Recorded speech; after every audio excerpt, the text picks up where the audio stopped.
Hello, everybody, and welcome back to the Bell Ringers podcast. My name is Colin Daly. I'm alongside Benjamin Goldstein here of Philly Sports Reports, and it's been a while since we've last talked about how our fighting Phils have been doing.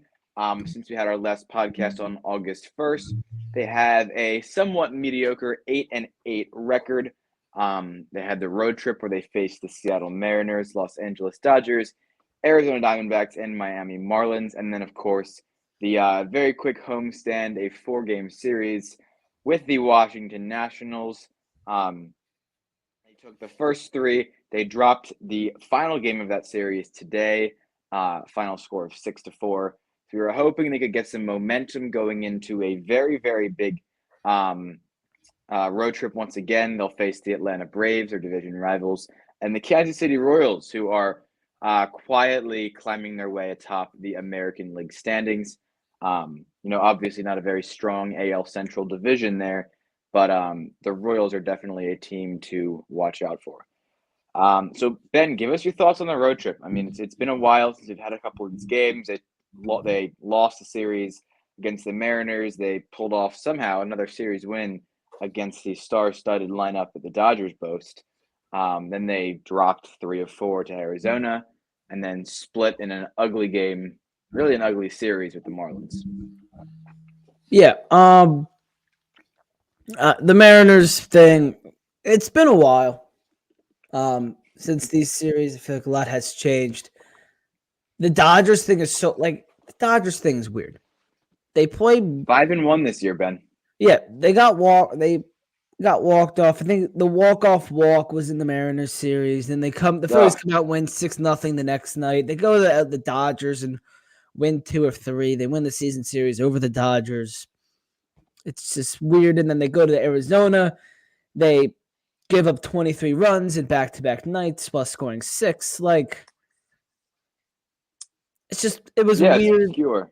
The series, that road trip was all over the place, and it's kind of how the Phillies were at that time. They come home, they lose 5-0 to the Marlins, and then Wednesday night, it was the Kyle Schwarber Grand Slam, which was so huge because the Phillies were struggling massively with runners in scoring position going into that game. Absolutely. And the bases loaded as well, and Schwarber is able to get a hold of that one and crush it to left field.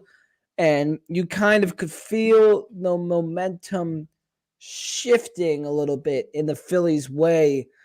After that, they scored a bunch of runs. Last night, Bryson Stott and Brandon Marshall were struggling. He had multiple hits that night as well.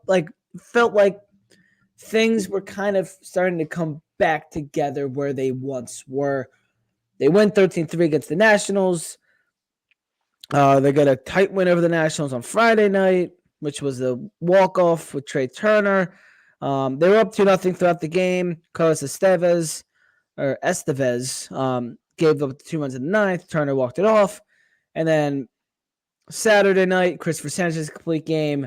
Sunday, which Colin and I attended, was not so great. Tom Walker didn't have a great start again. Offense outside of 3 homers didn't do much. But it's just kind of all over the place, kind of how the Phillies have been. But big games coming up, so get the sloppiness out of the way, I guess. Absolutely, yeah. So the Phillies are about in the middle of toward the end, I should say, of a stretch right now where they play 9 consecutive games against division rivals. Of course, that's the 2 against the Marlins and the 4 against the Nationals that we just discussed. And then there's a big series against the Braves that's coming up on Tuesday that we're going to touch on at the end of the podcast today. But yeah, I agree with your insight about the road trip. It was definitely disappointing and almost unorthodox in some ways. We've seen a bullpen that was just absolutely, remarkable for the first 3 months of the season, really implode over the last couple of days here. The walk-off walk that you mentioned, and then today, the guys we've relied on so heavily, Matt Strahm, Jeff Hoffman. Those are the 2 guys that, blew the lead. Excuse me. Ryan Kirkering has not been great of late. He's struggling to locate his fastball. He went the first 40-some, I think, odd innings of his regular season career, did not allow a single home run. He's got 2 in the last week and a half here. So, yeah, it's definitely been a strange few weeks for the Phillies. I'm really, really hoping that this series kind of gets them back on track. I don't think that today's game against the Nationals um, would. I mean, obviously, it didn't build their confidence, but I don't think it really broke anything or was a deflating game.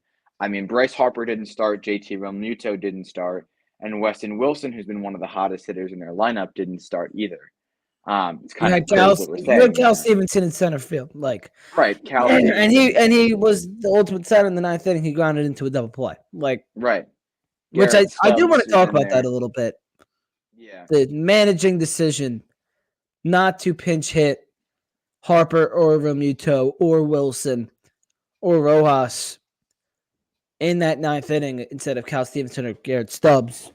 Well, I mean, I guess you couldn't with Stubbs because then, with Thompson's reason was Harper Realmuto to have the full day off because they were looking for the future.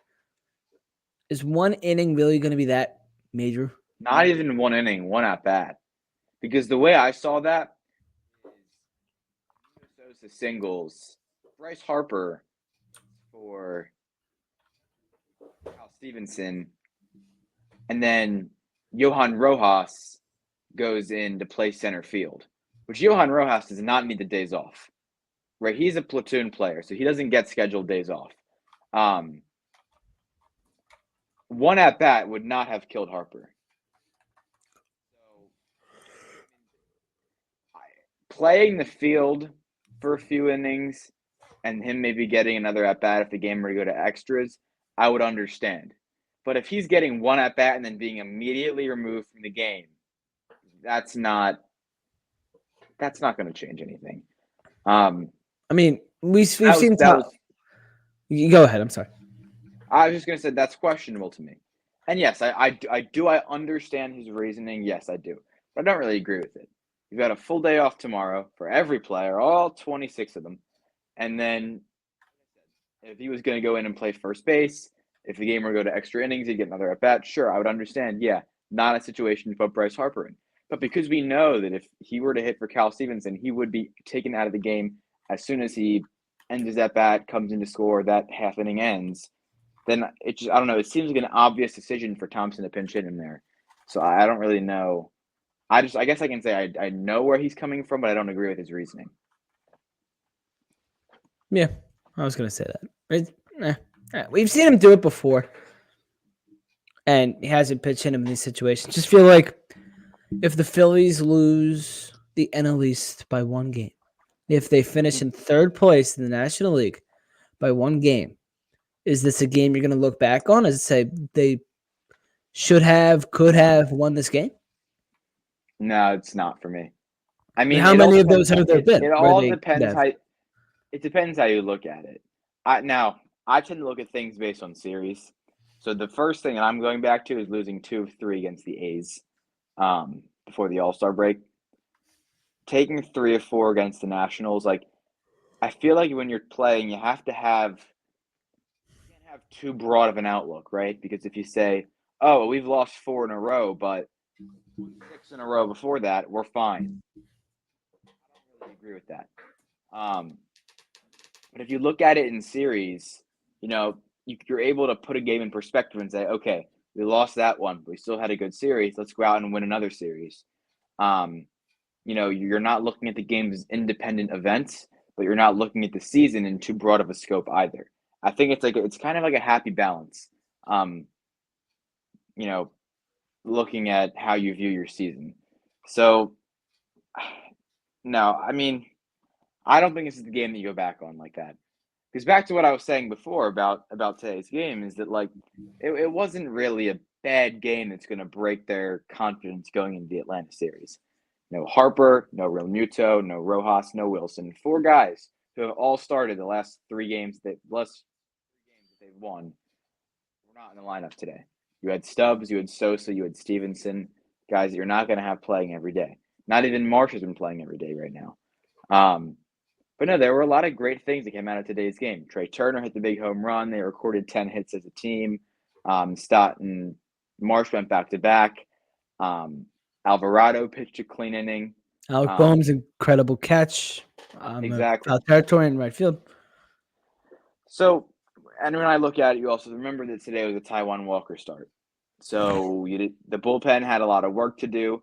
Walker allowed 3 runs in less than 5 innings, which, if you saw my tweet from earlier, just a couple hours ago, actually, um, it's been since, I believe, May 11th, since Taiwan Walker has had a start where he has pitched 5 or more innings and allowed less than 3 runs. If you put that into perspective, that has been done by the Phillies pitchers each of the 3 nights prior: Christopher Sanchez, Aaron Nola, Zach Wheeler. They each did that this week. Taiwan Walker has not done it in his past. I think it was 9 starts. So clearly there's an issue there, but we're not going to dive too far into that because we've mentioned it at least 2 or 3 other times in the podcast. Yeah, Walker, So Taiwan Walker. I said it before we got on. It's a broken record. Like, you can say as much as you want about him, nothing's going to change. Like, the Phillies aren't going to take him out of the rotation. Not going to trade him. His contract is what it is. He's not a great pitcher, and we're just going to have to eat it for the next how many ever years? What, 3 years on his deal? 2 years on his deal? Like, he's not going to pitch 2 in more. October. Yeah, he's not going to pitch in October. He's going to be your 5th starter, which really, him as your 5th starter isn't the end of the world. It's just every 5th day, your bullpen's going to have to do some work. And that's why they have guys like Tanner Banks and Tyler Strong Gilbert, yeah. multiple innings. So, right. Yeah, totally. All right, so Ben, you wrote a very nice feature earlier in the week in honor of Alumni Weekend coming up here. Would you want to fill us in about what's going on with that? yeah, so I constructed a 28-man roster of the best Phillies to play at Citizens Bank Park over their past 20 seasons. Alumni Weekend was this weekend. Alumni Day, where everybody was here, the Phillies played their worst game of the weekend, so that was unfortunate.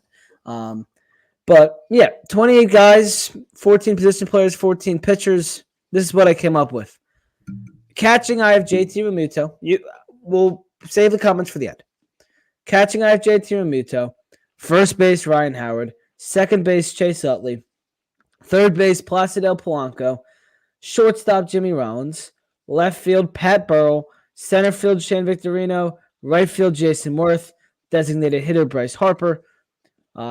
Starting pitcher 1, Roy Halladay. Starting pitching 2, Cliff Lee. 3, Zach Wheeler. 4, Cole Hamels. 5, Aaron Nola.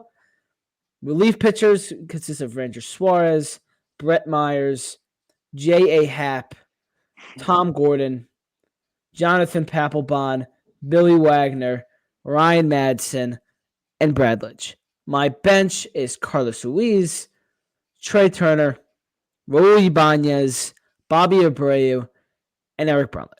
My starting lineup is Rollins, Worth, Utley, Howard, Burrell, Harper, Realmuto, Polanco, Victorino. That's what I came up with. I thought about Jim Thome, Yeah, Kyle Schwarber, Alec Boehmler, yep. Randy Wolf. Those were the first 2 that came to my head. Thome and Schwarber. Yeah. So I am taking Harper and Howard over Jim Thome as a Philadelphia Philly to play at Citizens Bank Park. And that was the thought process throughout this entire thing. Kyle Schwarber, I wanted him as a DH, but then I would have to put Harper in the outfield or in first base. And I wanted Ryan Howard's the first baseman. And the outfield would have made a problem because then if I did have Schwarber in this lineup, the entirety of the lineup would have been left-handed, other than Realmuto and Polanco. Oh my God. So you can't or left-handed. Polanco and JT are right-handed, but like that would have been, and Jason Worth, but that would have been a problem. You can't have 6 of your 9 guys left-handed. No. So yeah, that is. Yeah, I agree with most of your stuff there. I mean, I think you could have a pretty good debate over who should be the starting pitcher 1, whether it's Cliff Lee or Roy Halladay. Um, I would say you could. I've gotten a lot of backlash with the third baseman Polanco.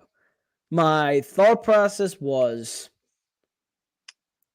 Polanco has played more with the Phillies right now. If we're saying 2 more years, if Bohm is still a Philly by then, because we know Aiden Miller exists, Bohm will be the starting third baseman. The I can defense is understand getting that. better.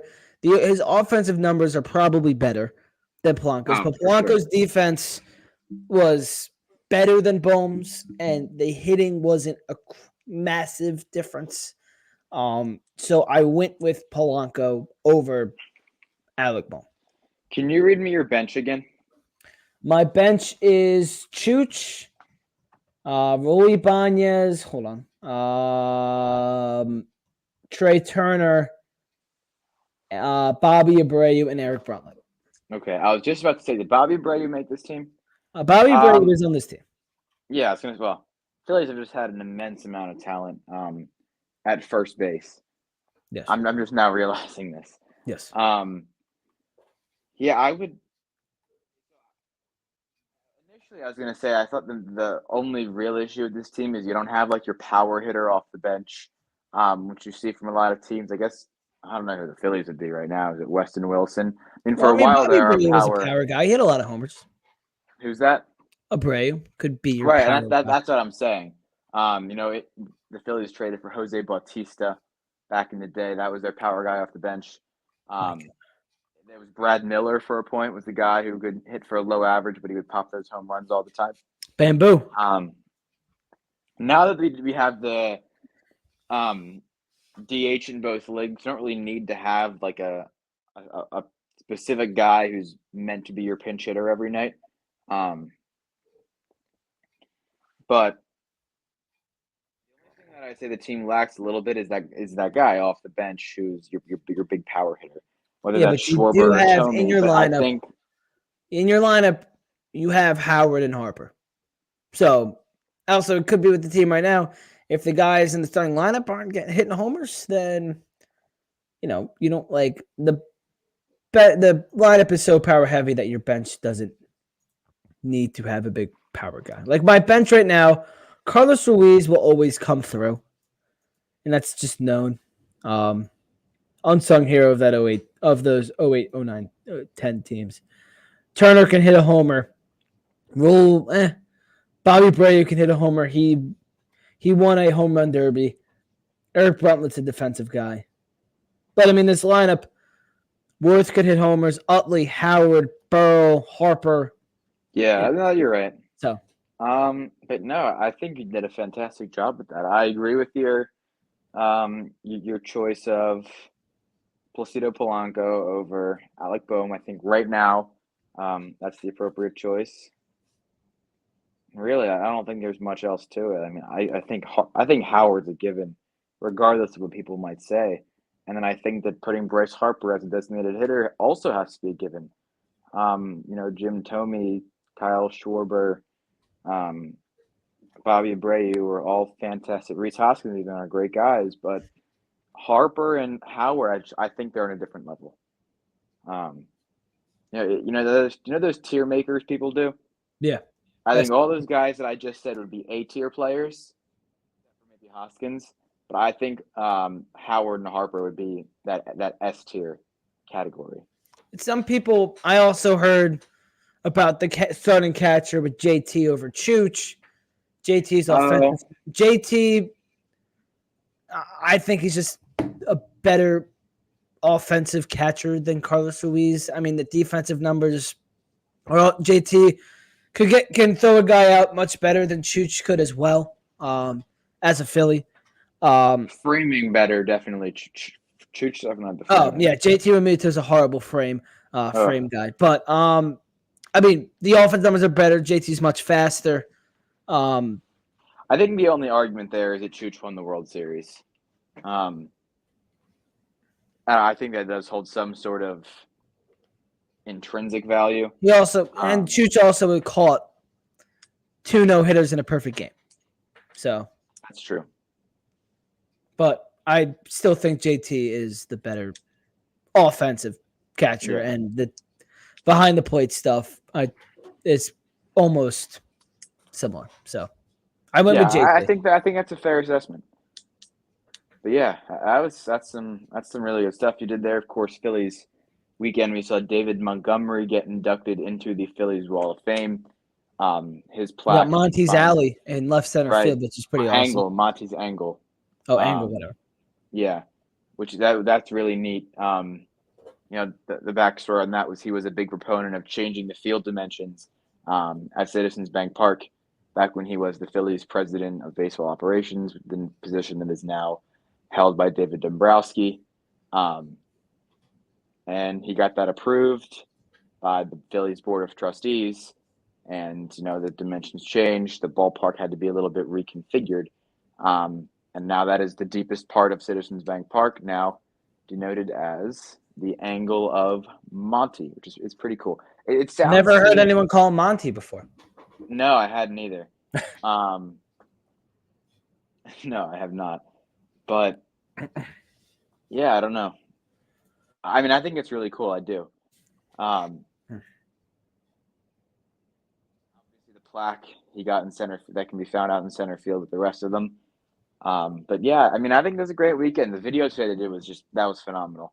It summed up everything to a point of near perfection. So the Phillies media department gets an A+ for that one. I wish the game would have been a little bit less disappointing, but overall they went 2-1 on alumni weekend. So I don't know if there's too much to complain about there. So They did a good job on Sunday as well with all the old guys coming back. That was cool. Good to see Bradledge and Chooch and Ryan yeah, Howard, who isn't around as much as he should be. no. Ryan Howard, but Oh, they had him up in the booth, right?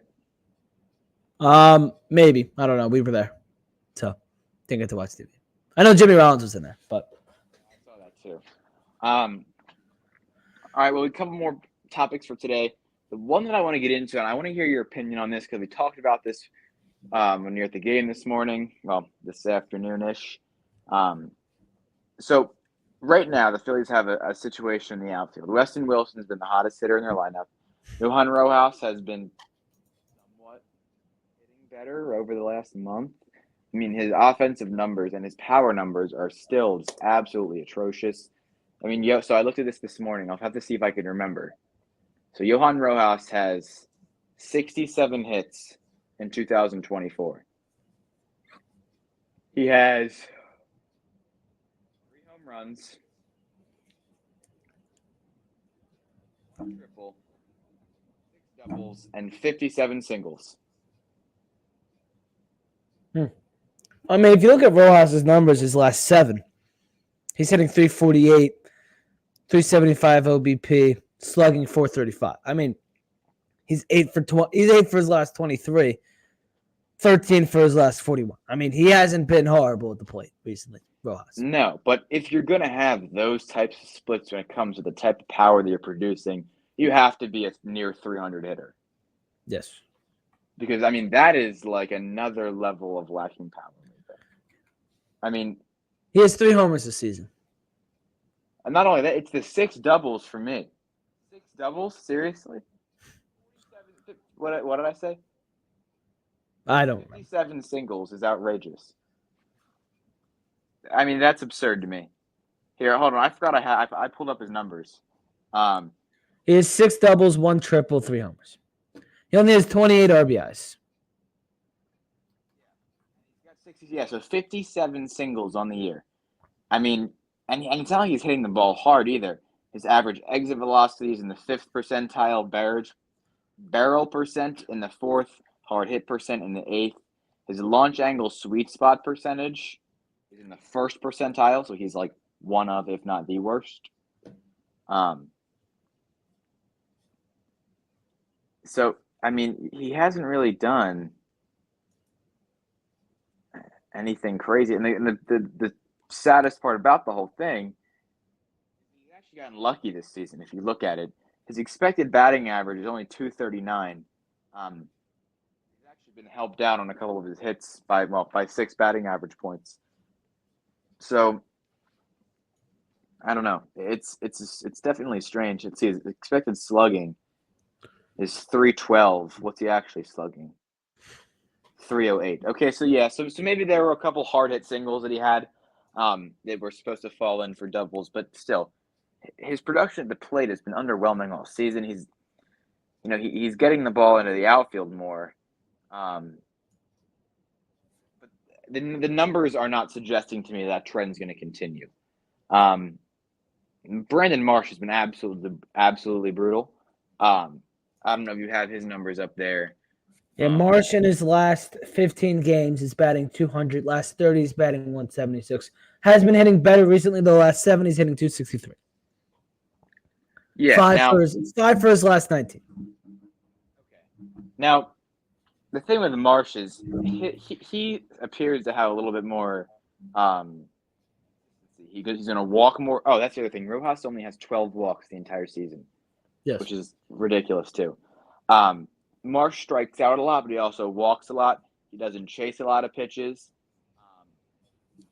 His average exit velocity, his launch angle sweet spot percentage, his hard hit percentage are all well above league averages.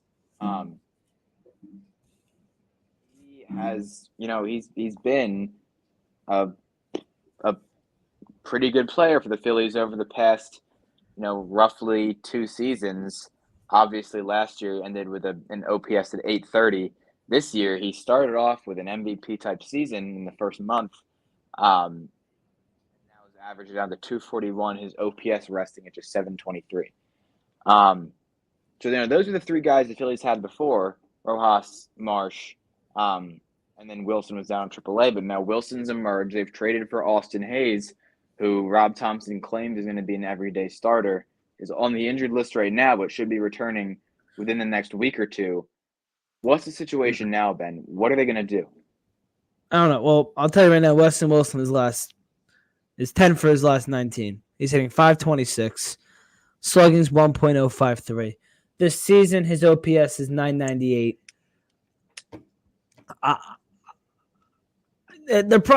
Cal Stevenson is also currently on this roster.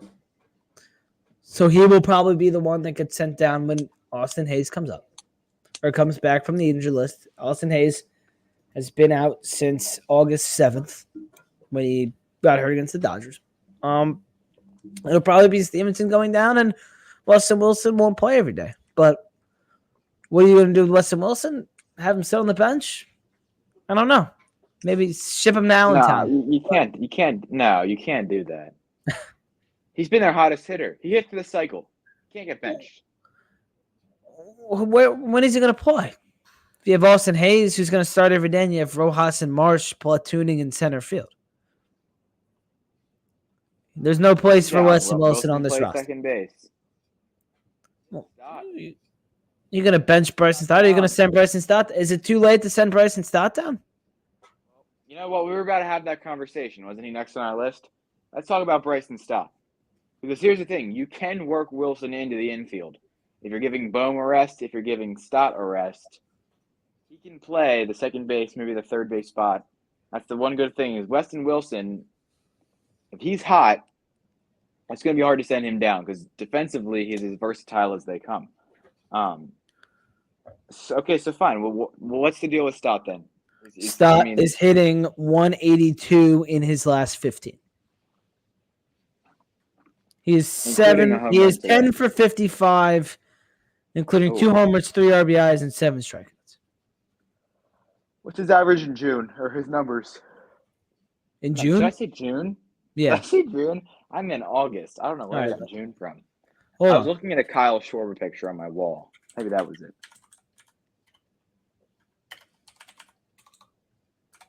Hold on. Let me pull it up. Bryson Stott in August 2024. Stott in this month, if my computer would love to load, is hitting 143 in 13 games this month. 7 hits, 2 homers, 3 ribbies, 5 runs scored.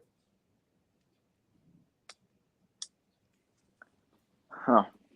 Yeah, no, that's not gonna fly. Um, can you He's keep played. trotting He's him out played there good. every He day? has played good defense. But if you want to talk about Sure. Yeah. his expected batting average, I mean, it's kind of similar Yeah. to where it was last year. And you put Can you this put out. the? I'll put it on I the don't screen. have. Yeah, that would help. Thank you. I don't have. I do the podcast on my phone, which is where I also do my Twitter. So do do do do do do do. Oh, there we go. Oh boy, hold on. I'm gonna put my reading eyes on. Okay, so I did a little digging. Actually, not really digging. This is kind of just there if you open your eyes, and you're into Savant. So if you look at it, and I'm not going to read you through the whole numbers, but metrically, Stott has been comparable to his stat line from 2023, right? His expected batting average in 23 was 267. His actual batting average in 2023 was 280. He had really good luck. We saw it was up above 300 for most of last season, and he kind of dipped off toward the end. Same thing goes to the slugging percentage, and that's even more extreme. His expected slugging last year was, it was over 30 points higher than what he actually slugged. Sorry, it was 30 less points, fewer points than what we actually saw him slug. So I unfortunately think this is the stop that we're going to see, unless he figures out how to adjust his swing to make harder contact and cut down on the swings and misses on the high fastballs, the things we've seen since he was called up in what was that 2022? Yeah, in 2022. Then I don't think he's going to hit 234 for the rest of his career, but he's going to be about 250 hitter. He doesn't really walk a ton this season. He did last year. He had a great eye. But this year he's swinging and missing a little bit more. So yeah, I mean it is strange to see because he really hasn't been that much different of a player than he was in 2023 when we thought he was the best thing since sliced bread. His results have really just been different this year, and that's what we're all focused on. I mean, again, and then we'll be done with this boring number infested Twitter post here, but his expected batting average only a 9-point difference this year than last year. If he was hitting 271 right now, a 9-point difference from his actual batting average last season, no one would be complaining, right? No one would be complaining about 271. If his slugging percentage was only, oh god, let me read this, 386, 379. If his slugging percentage was, let's just say even in the fours right now, no one would be complaining. He'd have probably a 750 OPS instead of a 660 something that he has right now. So yeah, I mean it's unfortunate to see, but I think Bryson Stott's running into a little bit of bad luck this season. I'm hoping that he hits out of it, but we've also been saying that for the past 2 months. So no, do I think he's going to come out and hit 300, 350? No, but I think he can be a solid 250, 260 hitter. Um, you know, for in the foreseeable future. Now, could sending him down help to improve his numbers? Personally, I don't think so. Unless you're sending him down there with the intention of making some sort of major adjustment, then it's not like he's an undeveloped player, right? Rojas could be a different story because Rojas is 22 years old. He might not be a fully developed player yet, still working on honing some skills. Bryson Stott's now in his third year in the major leagues. So I don't think that unless you're going through a revamp, sending him down makes a ton of sense. It would Well, help the roster. It would help but the roster structure. we've seen the Phillies send down. I remember 2022. Jose Alvarado got sent Yeah. down after he was 30s or whatever old or Alvarado was, and he came back and was one of the best relievers in baseball after a few weeks in Lehigh Valley. You could Right. see that with Bryson Stott. I Yeah, but think in mid-August it's too late to even talk about it. because they did it with Alvarado in like May. But is Bryson Stott really that good? I don't know. Here's my thing on Alvarado, though. I think the reason they sent him down is because he was making adjustments. They didn't want him making the major league level. Because sometimes players make these big adjustments and they just like go completely haywire. They don't work. Like if you fully change someone's swing, change where their hands are, change their timing, the way they load, their leg lift, like sometimes that kind of stuff needs to be perfected in a non-game situation. And when you're in the heart of the season, you don't get too many non-game situations when you're playing games every single day. So sometimes they send the guys like Alvarado down to AAA because I think it was his arm slot or something with the way he was releasing the ball that they were trying to fix. And you can't always make that kind of a change at the major league level because if this isn't working out the way they're reteaching him how to throw the ball, then he could be 10 times worse than he actually was and allow 5, 6, 7 runs in an outing that you can't really afford. So unless they're trying, like I said, unless they're trying to fully change Stott as a player so that he can, hit the ball harder, find the barrel more, elevate a little bit more, then I don't think sending him down makes sense. And yeah, it's a little bit late for a full revamp right now, so it won't happen. I think, like I said, it would be really convenient for the Phillies roster structure. You can work Weston Wilson and Edmundo Sosa in at second base when Wilson's not in the outfield, which allows you to platoon and get Rojas and Marsh and then get Hayes out in left field most days. It works perfectly. It really does. Which then makes you wonder, is Stott a candidate to get traded in the offseason, especially if Aiden Miller keeps developing and could turn into a second baseman? Or do you have Miller at second or at shortstop and Trey Turner goes to second? You think Trey Turner? Well, Trey Turner could play the outfield too. That's not happening. Do you think he plays second over the outfield? He's gonna do whatever the Phillies tell him to do. That's fair. That's fair. That's fair. They're paying him. That's true. It's their money, not his yet. No. Maybe a little too much money, but that's a conversation for another day. Exactly. And you know what's not that much money? Winning I'll a tell World you right Series. now. It's free. It's definitely, Oh, I see where you're going. definitely not free to win a World Series, but I mean, it is free to download the SeatGeek app.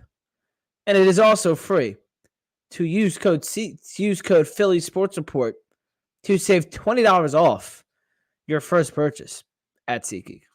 Link is in the description of the bio on all social medias. The code is PHILLYSPORTSREPORT. What are we doing, Colin? Hold the S. Bottle that S up and toss it away.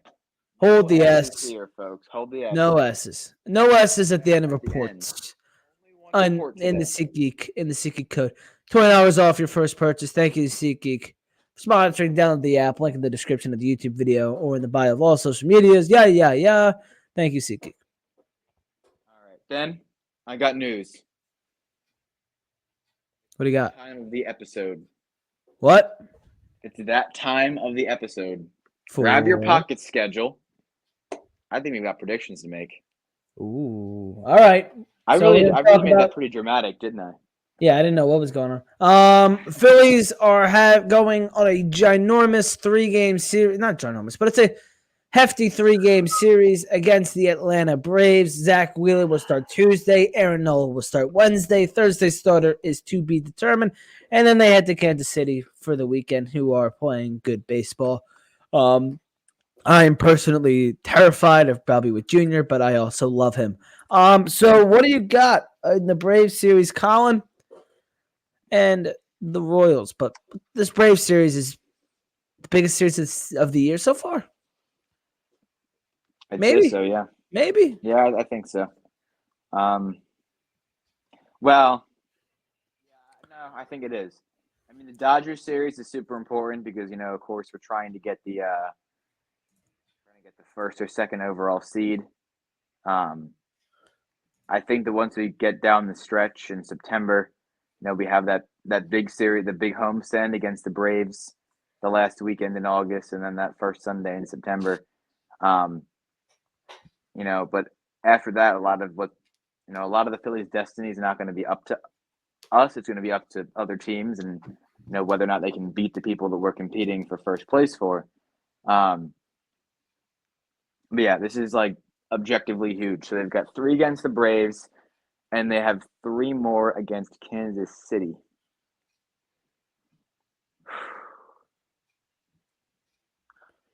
Would I? Wow, this is a really hard stretch. Now that I'm looking at it, sorry, this is a random. They have Braves, Royals, Astros, Braves, Blue Jays. That's not friendly. The Marlins are always a pain. Then the Rays. The Mets are always a pain. Then the Brewers. Then the Mets again. And the Cubs and the Nationals. That's a little challenging. Yes. Anyhow, would I be crazy if I said 5-1? Yeah. I'm not usually the optimist here, am I? Usually Ben's the optimist. I'm the pessimist. I think they're going to go 5. I really do think they're going to beat the Braves. Something, I don't know. I can't describe it. They never win series over the Braves, especially at Truist Park. But something's different. I think they sweep the Braves, take 2 of 3 from Kansas City. They're going 4-2. They're going to win both series, but they're losing 1 in each. Honestly, I think if they go 4-2, they sweep the Braves and lose 2 of 3 to Kansas City. That could happen. They're sweeping. They are sweeping Atlanta. I know it. All right. Well, I hope you're right. Me too. They're either going 4-2 or 2-4.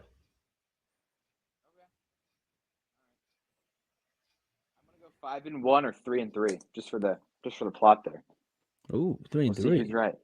Yeah, 5-1 or 3-3. We'll see who's so right. We just listed every single possible. I don't think exactly. That's the fun though. Well, other than the extremes. 5-0-6, 6-0. They're gonna go 5-1 or 3-3. And I don't think either one of us have ever been right with our predictions. So let's see. One of us is going to have to get it this time. I'm going to write it down right now. All right. So Ben says 4-2 or 2-4. And then Colin says 5-1 or 3-3. All right. It has been documented. And what's the loser I'll leave doing? this notebook on my podcast table, so we'll have it next week. What was your question? What's the loser doing?